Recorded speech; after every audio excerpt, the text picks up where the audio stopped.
Olá, estou chegando em Santa Maria para prosear, para bater um papo com a Janessa Panhussati. É assim que pronuncia o seu nome, Janessa? Isso, é um sobrenome italiano, né? Então, vindo da Itália é Pagnusato ou Pagnusato, né? Então, tem as variações, tanto faz. Entendi. Mas você, na verdade, parece-me que você mora em Erechim, é isso? Isso, eu sou natural de Barão de Cotegipe, então meus pais são de Barão de Cotegipe, ainda moram em Barão de Cotegipe, mas eu fiz a graduação, a licenciatura em filosofia e o mestrado em Erechim. Então é uma cidade bem próxima, né? É bem pertinho. E eu me mudei então para Santa Maria para fazer o doutorado. Erechim tem uns 100 mil habitantes, mais ou menos? Isso, mais ou menos isso. É uma cidade no norte, né, do Rio Grande do Sul, para quem não conhece, né? E Barão de Cotegipe é aproximadamente uns 10 quilômetros de Erechim. É bem pertinho, uma cidade de 6, 7 mil habitantes, mas é como se fosse um distrito de Erechim, né? Porque é tão próximo que as pessoas acabam indo muito para Erechim, né? Deve ser, E deve é, ser bem. e é quase na divisa com Santa Catarina também, então é uma cidade bem localizada ali no norte do estado, né? Eu estava dando uma olhadinha, fica bem assim, próxima. Erechim e Barão de Cotegipe, né, ficam bem próximas do oeste de Santa Catarina, de Chapecó, de Concórdia, 100 quilômetros aproximadamente. De Concórdia são 70 e poucos quilômetros. Isso mesmo. Então é bem próximo ali da, inclusive a Universidade Federal da Fronteira Sul, onde que eu fiz a graduação e o mestrado, a matriz, enfim, a sede, né? Ela é em Chapecó e tem os seus campos, então, em Erechim e outras localidades, Cerro Largo, mas a sua sede teve início em Chapecó, né? E tanto que agora lá tem o mestrado em filosofia. Agora, 2 anos, eu acho que foi aprovado o mestrado em filosofia. E Erechim eu fiz o mestrado interdisciplinar em ciências humanas, porque até então, quando eu cursei, não tinha o mestrado em filosofia. Me chamou a atenção no teu Lattes. Eu fiquei em dúvida, porque eu coloco debaixo aqui, logo no início, eu coloco debaixo do nome do entrevistado e debaixo do meu nome, o mestrado ou o doutorado. E eu vi que o seu lá não era em filosofia e raramente eu tenho visto mestrado específico em ciências humanas. Aí eu ia te perguntar, eu coloco mestrado em ciências humanas ou coloco mestrado em filosofia? Mestrado em ciências humanas. E o doutorado, você está fazendo, está cursando em filosofia ou ciências E humanas? em filosofia. Aí fazendo doutorado em filosofia aqui na UFSM, em Santa Maria, né, também Universidade Federal, então específico é em filosofia. Ô, Janessa, foi em Santa Maria que aconteceu aquela tragédia há alguns anos atrás? Foi sim, foi em Santa Maria, foi em janeiro de 2013, então muitos jovens, mais de 200 faleceram na Boate Kiss, né? Até tem um livro que recentemente eu li esse livro que conta a história da Boate Kiss, então foi muito trágico, acho que abalou muito a cidade, sabe? E nunca mais foi essa mesma ideia de festas. Eu acho que em Santa Maria teve essa repercussão muito chocante, acho que chocou todo mundo, porque a universidade teve pessoas, alunos, professores, a cidade inteira se envolveu e aqui é uma cidade universitária, né? Muitos jovens vivem aqui não só de Santa Maria, mas de todo o Brasil, né? E até fora do Brasil. Então, eles se reuniam para festas, né, no final de semana e o incêndio nessa boate Kiss impactou todo mundo, né? Porque e até hoje resta aquela dúvida de quem foram os culpados, enfim, de toda essa questão, mas foi um choque muito grande aqui para a cidade. Então, o dia que é 27 de janeiro, se não me engano, é sempre um dia que é muito recordado aqui por todo mundo, enfim. Viu, Janessa, a vida é assim, né? Eu costumo falar que é um eletrocardiograma. independentemente de crenças ou ausência de crenças, uma coisa é certeza, a imponderabilidade do futuro. A gente pode estar com tudo certinho, de repente desce a curva, depois sobe, e a vida é assim. A vida é assim. Aqui onde eu moro, um distrito, como eu te falei na conversa prévia, na prosa prévia, onde fica a Universidade Estadual de Campinas, e é cheia de bares, muitos, muitos, muitos bares. Agora, durante a pandemia, está praticamente deserta. Mas, onde tem universidade, muitos jovens, é natural, é fase da vida em que eles precisam se divertir também, então acontecem coisas boas e coisas ruins. Eu queria te perguntar, eu falei da tragédia, agora eu quero te perguntar, durante a tua graduação, mestrado e doutorado, aconteceu alguma coisa engraçada, assim, ou em sala de aula, ou entre as pessoas que você pesquisou? Você se lembra de alguma coisa engraçada que você tenha tido contato? Não sei, não, talvez não seja uma coisa engraçada, assim, mas uma coisa que me marcou bastante, um fato que me marcou bastante, foi durante o mestrado, que foi sobre a minha pesquisa do mestrado. É uma grande coincidência que aconteceu na minha vida, não sei, mas eu estava voltando de uma viagem, né, e eu encontrei no ônibus, um homem começou a falar comigo, ele era mais de idade, e ele era formado em sociologia, né? Ele viveu anos na Itália, 15 anos na Itália. Ele é natural de Erechim, então, na verdade, ele mora atualmente em Erechim, né? Ele viveu em São Paulo, na Itália. Mas foi engraçado porque nessa conversa ele começou a falar sobre a vida dele enfim, e ele começou a falar que ele tinha o contato com um professor da Itália, né? Bom, o nome desse homem é Lorival Belé, né? Que ele mora atualmente em Erechim. E ele tinha o contato de uma pessoa na Itália que é Vereno Bruciatelli e que trabalhava sobre Paul Ricoeur. E é justamente a pesquisa que eu estava trabalhando. E tanto que na hora eu fiquei com muita dúvida, assim, digamos, assustada talvez, não sei, surpresa acho que seria a palavra certa, porque até então eu não tinha falado sobre a minha pesquisa do mestrado. E ele falou, sabe, várias coisas sobre esse filósofo, Paul Ricoeur, e que eu estava estudando, sabe? Então foi bem engraçado, assim, e a gente mantém um contato até hoje. Agora, por conta da pandemia, a gente não está mais se encontrando para tomar um café filosófico, né? Mas a gente sempre mantém esse contato, e até então eu também mantenho esse contato com o Bruciatelli, né, da Itália. Inclusive, ele acompanhou a minha dissertação, a escrita da minha dissertação.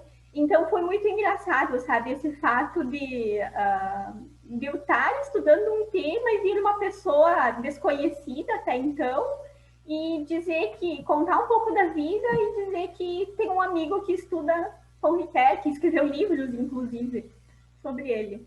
Interessante, bem legal. Eu fiz como eu sempre faço, eu fiz um voo panorâmico sobre a sua dissertação. E daqui a pouco, depois da vinheta, a gente vai conversar especificamente sobre o objeto da tua pesquisa no mestrado. Futuramente, pretendo conversar com você sobre o desenrolar do teu doutorado que está em andamento. Eu vi lá na tua dissertação que você se debruçou sobre Aristóteles, Paul Ricoeur e Agostinho de Hipona, não foi isso? Isso mesmo. Legal. Eu trago a Paul Ricoeur a partir de Aristóteles e de Santo Agostinho. Bem legal, bem interessante. Então, depois da vinheta, a gente volta, tá bom? Aí a gente vai conversar especificamente sobre a tua pesquisa de mestrado. Qual foi o nome mesmo? Você se lembra do nome? É um nome grande, né? Isso, o título é O Si Mesmo e os Outros, um estudo sobre a teoria da identidade narrativa de Paul Ricoeur, sua dimensão ética e seus desdobramentos para os estudos culturais. Nossa, enorme. Depois da vinheta, a gente volta a conversar especificamente sobre a tua pesquisa, tá bom? Já já a gente volta. Ótimo.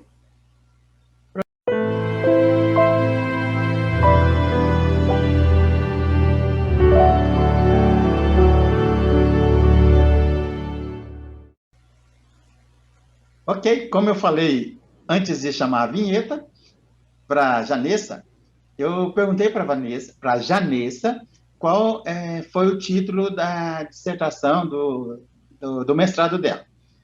Agora eu vou perguntar para você, Janessa, qual foi o objeto da sua pesquisa especificamente? Então, a minha pesquisa no mestrado é um mestrado interdisciplinar. Então, eu parti dessa concepção filosófica, mas eu trouxe ali filosofia, sociologia, antropologia, talvez, né? Então, o objeto de pesquisa do meu mestrado foi baseado na narrativa em Paul Ricoeur. Então, eu tentei apresentar a identidade pessoal baseada na narrativa, né? E Paul Ricoeur, ele tem essas perspectivas éticas, ele traz a identidade narrativa com uma pequena ética, que ele vai chamar, né? Então, com essa concepção ética. E eu, a partir desse estudo em Paul Ricoeur, então eu trouxe os desdobramentos, né, como eu chamei, para as perspectivas dos estudos culturais, ou seja, para esse problema contemporâneo da identidade, porque a contemporaneidade, o contexto atual, enfim, é muito baseado em quem somos, o que é a identidade, qual que é a influência dos outros na nossa vida. E isso repercute muito até a questão das mídias, das redes sociais, né? Então, trago esse exemplo. Eu não trouxe esse exemplo na pesquisa, mas acho que agora é muito pertinente trazer essa questão das redes sociais. Quem somos nas redes sociais? Quem nos colocamos diante das redes sociais? Então, o que é a identidade? Qual que é a influência dos outros, da sociedade na nossa vida? Então, eu trouxe isso a partir da perspectiva de Paul Ricoeur, que Paul Ricoeur ele vai trazer a narrativa como o modo como narramos as nossas vidas. Você sabe o que eu estava pensando quando eu fiz o voo panorâmico? Que você fez uma viagem no tempo em várias vias, várias rodovias ao longo do tempo, ao longo da história, ao longo da filosofia. Você, logo no comecinho, você foi buscar lá em Aristóteles, antes de Cristo, não? Não é?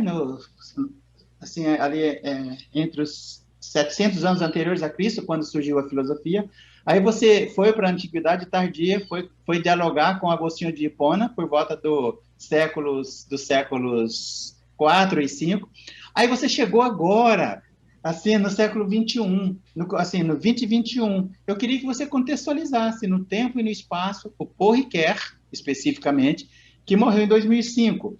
Fale, por gentileza, onde ele nasceu, assim, o que estava acontecendo na sociedade no século XX e agora nessa entrada do 21, embora você já tenha até dado na introdução, ter conversado um pouquinho. Onde ele nasceu, quais foram as influências que ele teve, quem ele leu, quem não leu, por gentileza. Sim. Bem, Paul Ricoeur, ele morreu, né, como você falou, em 2005, é bem recente, né, porque a gente tem aquela concepção de que nós estudamos os filósofos quando faz muito tempo que eles faleceram, né, então que a gente vai lá buscar. E Paul Ricoeur, ele faleceu em 2005, com 92 anos de idade, mas ele é um filósofo francês, um fenomenólogo francês, enfim, um hermeneuta francês, mas ele nasceu em 1913 em Valence, né, que é pertinho de Paris, na França. Ele nasceu numa família protestante, então, em um período que se seguiu a Segunda Guerra Mundial, então ele já nasce nesse contexto histórico, né, e político também, né? Então, ele foi um militante socialista a partir dos 33 anos de idade, ali até o final da sua vida, mas o marcante é que ele já nasce num contexto que ele fica órfão tanto de pai quanto de mãe logo cedo. Então, a mãe, ele fica órfão logo após o nascimento. E o pai, ele perde quando ele tem aproximadamente 2 anos de idade, numa batalha, onde que o pai foi morto, né? Então, ele é criado pela tia e também pelos avós ali, E ele se envolve nesse período histórico e ele escreve um pouco sobre política também, sabe? Porque em 1939 ele foi oficial de reserva e ele foi preso pelos nazistas. Então, ele tem todo esse contexto, né, pós-guerra, depois também, mas ele fica ali na França, mas ele passa também pela Bélgica e pelos Estados Unidos, né, depois de ser licenciado em filosofia, e os seus estudos se voltam basicamente à fenomenologia hermenêutica. A sua fenomenologia é uma hermenêutica, né? Então, ele faz ali, se graduou, enfim, em filosofia na Universidade de Rennes, né? E depois ele continuou seus estudos também na Universidade em Sorbonne, né? Na França. Então, ele foi professor também, ele desenvolveu significativas pesquisas nesse lado da filosofia, da hermenêutica, e ele vincula muito a filosofia com a literatura e com a história também. Ok. E os seus arquivos que se encontram também na França, enfim, no Funds Riquet, né? Que ainda permanece. Na sua dissertação, você cita alguns dos filósofos que ele leu e que, de alguma forma, impactaram o pensamento dele. Ele não leu Nietzsche? Leu, ele partiu dos mestres da suspeita, então, as suas pesquisas. Então, tem Nietzsche, tem Freud, tem Marx, e ele, claro, né, fenomenologia se volta a Husserl, né, com certeza, né, e Paul Ricoeur, ele se volta muito a outros filósofos, sabe, ele faz muito essa linha de voltar muito e pegar conceitos, sabe, em outros filósofos, que é o que ele vai fazer com Agostinho, com Aristóteles também, né? Legal. O interessante eu costumo falar que houve uma revoada de cérebros, de filósofos europeus para os Estados Unidos no pós-guerra. Vários foram para lá. Eu chamo de revoada porque eu gosto de usar essas expressões que todo mundo entenda. E a Hannah Arendt foi para os Estados Unidos, o próprio Paul Ricoeur, ele foi, depois ele retornou. Agora, ele esteve preso durante a Segunda Guerra, a Hannah Arendt também esteve presa, o Sartre esteve preso. Então, assim, foi um momento na história, na contextualização ali que teve um forte impacto no pensamento de vários filósofos diferentes. E fala um pouquinho, então, sobre o teu material de pesquisa, as tuas fontes. Eu já citei, assim, en passant, gostaria que você falasse um pouco mais do Aristóteles, o que você foi buscar em Aristóteles, no Agostinho de Hipona e no Paul Ricoeur. Sim. Bem, então, o que eu comecei a utilizar, minha fonte de pesquisa que eu comecei a utilizar ali é Tempo e Narrativa em Paul Ricoeur, né? Então, Tempo e Narrativa são 3 tomos, 3 volumes, né? E nesse Tempo e Narrativa 1, já no começo, ele se refere ao livro 11 das Confissões e à Poética de Aristóteles. Então, é ali que eu vou buscar esses conceitos. Então, eu utilizo bem, né, no começo, como você mesmo também comentou, o livro 11 das Confissões e a Poética de Aristóteles, né? Parto ali do Tempo e Narrativa 1, de Paul Ricoeur, mas a obra que eu mais utilizo de Paul Ricoeur é o Si Mesmo como Outro, porque ali é onde ele descreve a identidade narrativa. E então, posteriormente, para a questão das perspectivas dos estudos culturais, aí eu vou trazer a Stuart Hall, vou trazer ao Woodward, Tomás Tadeu da Silva, Bourdieu também, né, que para fazer essa jogada, né, para os estudos culturais a partir de Paul Ricoeur, então. Janissa, vamos conversar um pouquinho sobre essa questão do rigor acadêmico e da metodologia de pesquisa.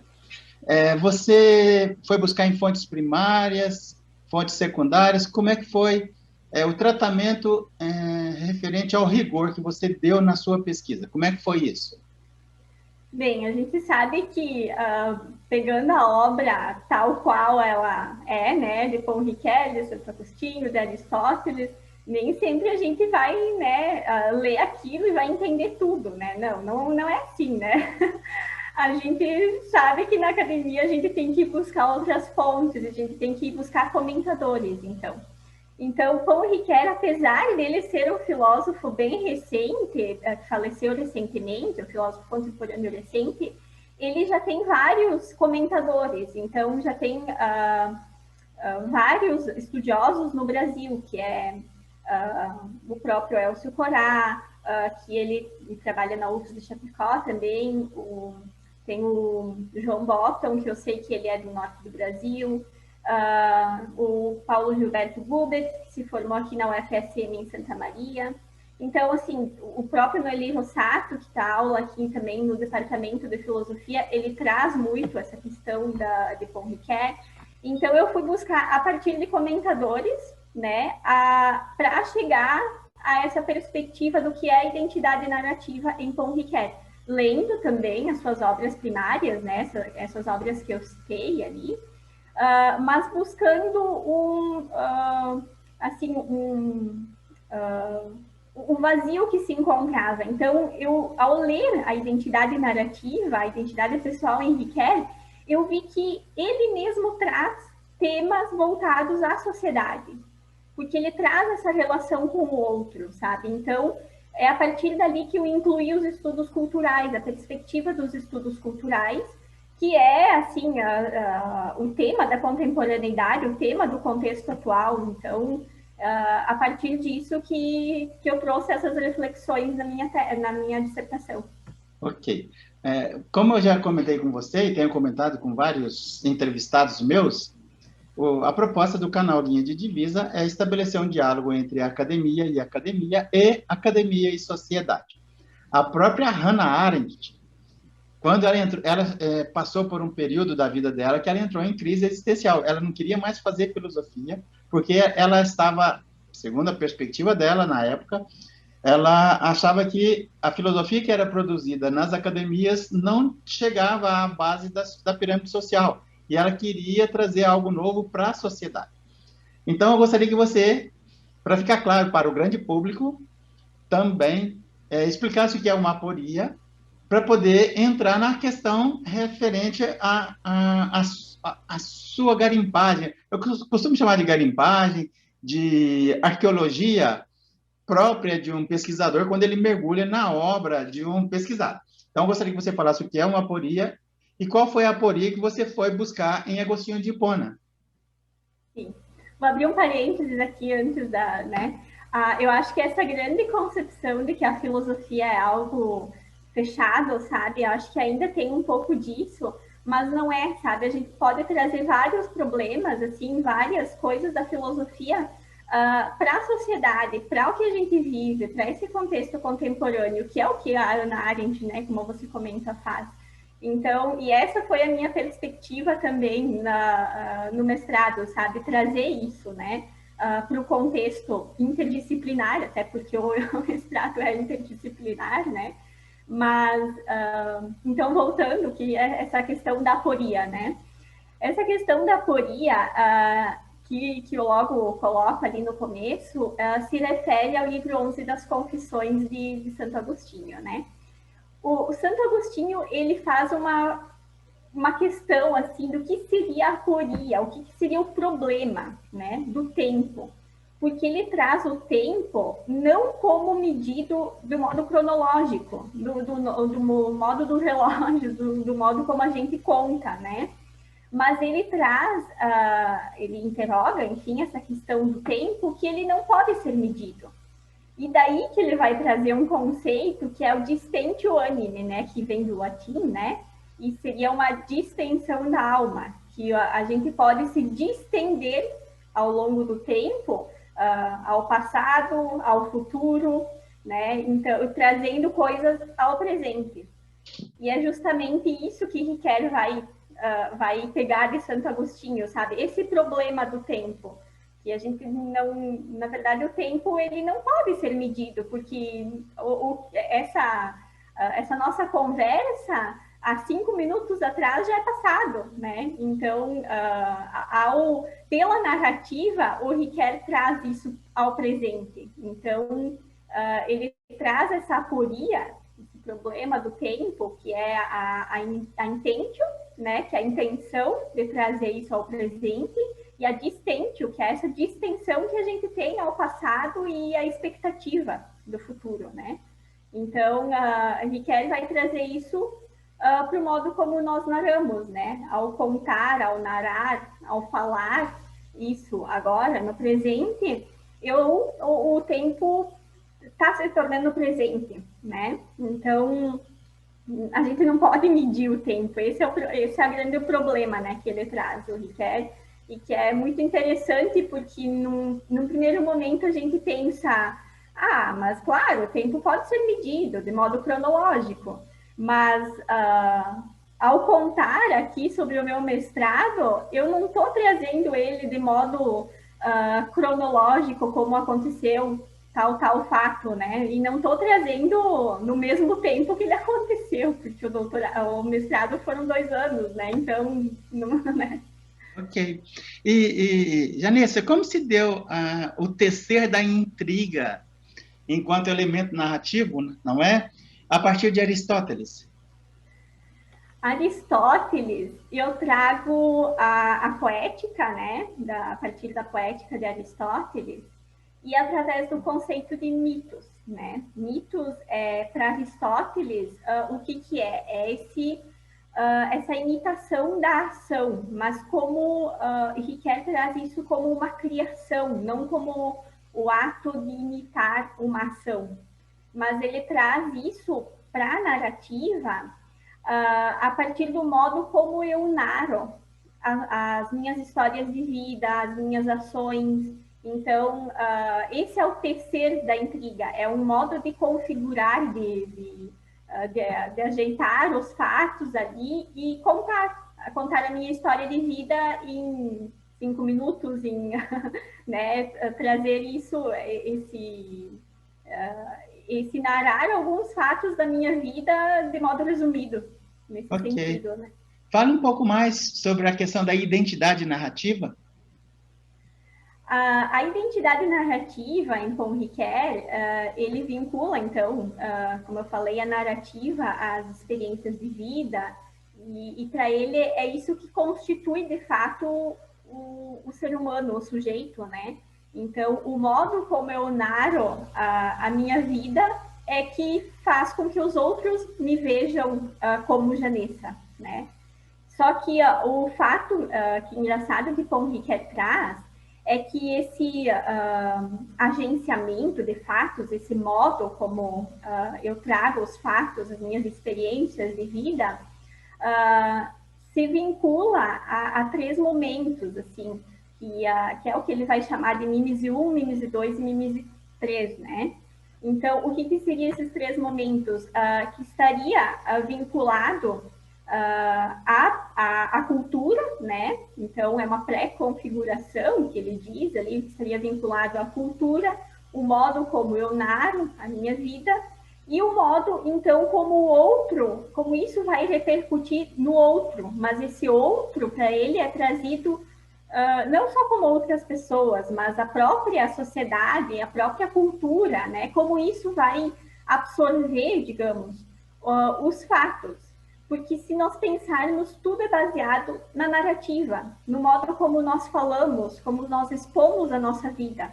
E é isso que me constitui como pessoa, isso que me individualiza, né? E ele traz isso também como um processo de dialética, que ele vai falar, enfim, sobre mesmidade e seidade, que são 2 conceitos, que daí vem, digamos, a pergunta quem, né? Quem narra, quem age, quem fala, e quem é o sujeito moral da imputação.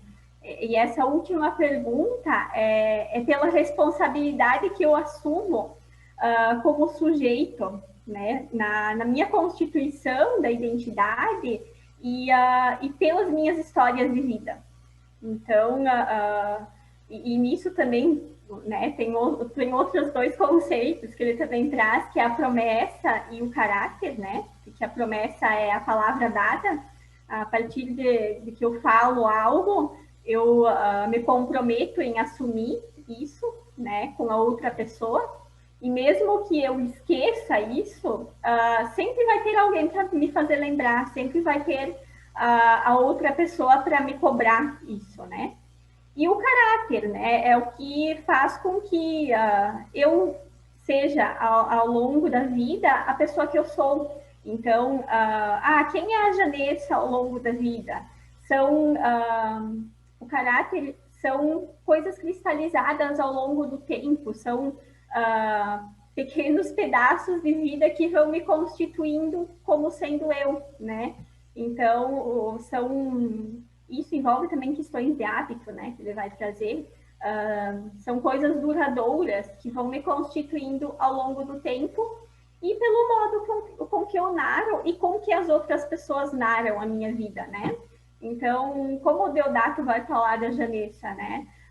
Como vai dizer, Janessa é tal pessoa, né? Então, há várias narrativas de vida, né? Ok. Janessa, e o que é a pequena ética em Paul Ricoeur? Então, essa questão da identidade repercute na questão da sociedade, como eu estou presente na sociedade, como eu sou na sociedade, né? Então, além da identidade narrativa, Ricoeur traz a pequena ética. Eu considero que não seja pequena ética, sabe? Eu acho que é uma grande ética, né? Não, ele traz o conceito pequena ética, mas eu acho que é uma grande ética.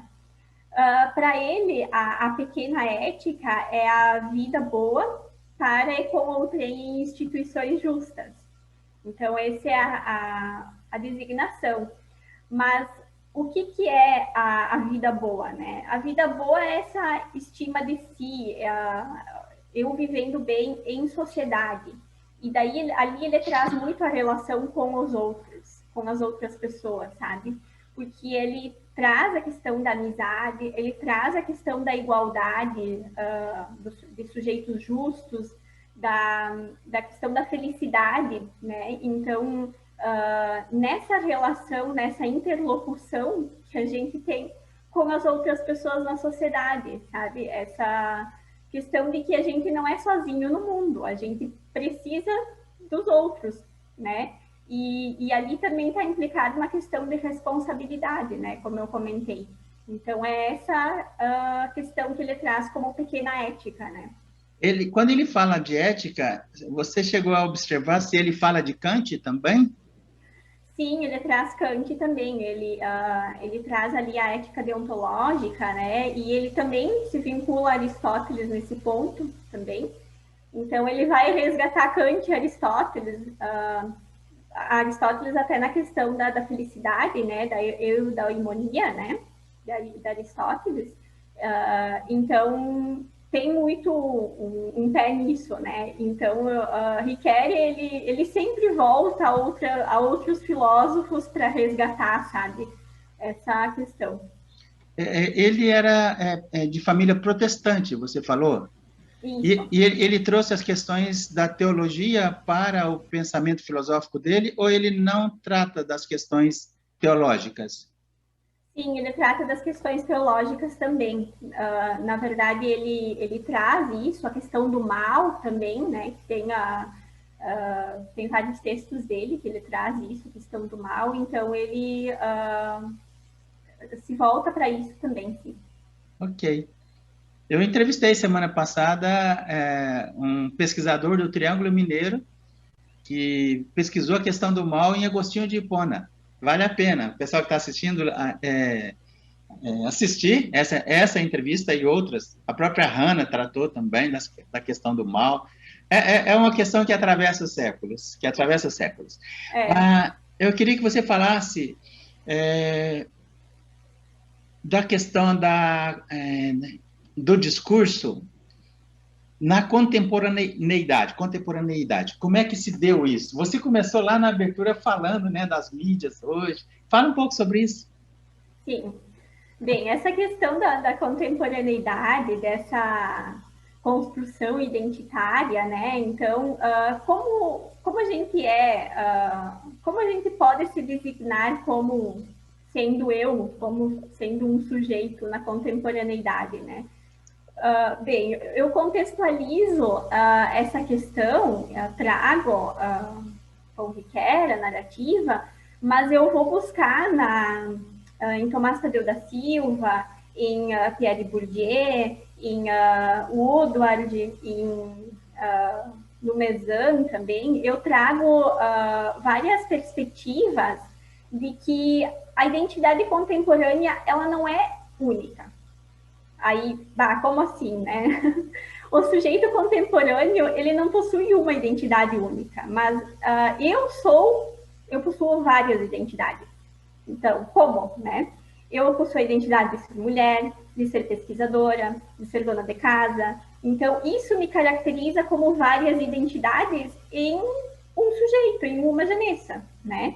Então, e além disso, eu assumo essas diferentes identidades em diferentes momentos. A forma como eu vou falar com uma pessoa lá num bar não vai ser a mesma numa entrevista de emprego, né? Então, isso me constitui em diferentes identidades. Então, dependendo do contexto da situação que nos encontramos, assumimos diferentes posições sociais. E isso tem a ver com a narrativa em Ricoeur, porque ele traz que narramos o que melhor convier para o momento e o espaço em que nos encontramos. Então, dependendo do local, eu cito o exemplo na minha dissertação, que uma mulher, ela tenta ser uma boa mãe, né? Então, assume qualidades de ser uma boa mãe por um processo de adoção. Então, o sujeito contemporâneo assume várias identidades. Eu assumo uma identidade lá no meu Facebook, eu assumo uma identidade lá no meu Lattes, né? Eu assumo outra identidade lá no meu Instagram, sabe? Eu sou uma Janessa em diferentes contextos, né? Ok. Janessa, e quais foram as suas conclusões?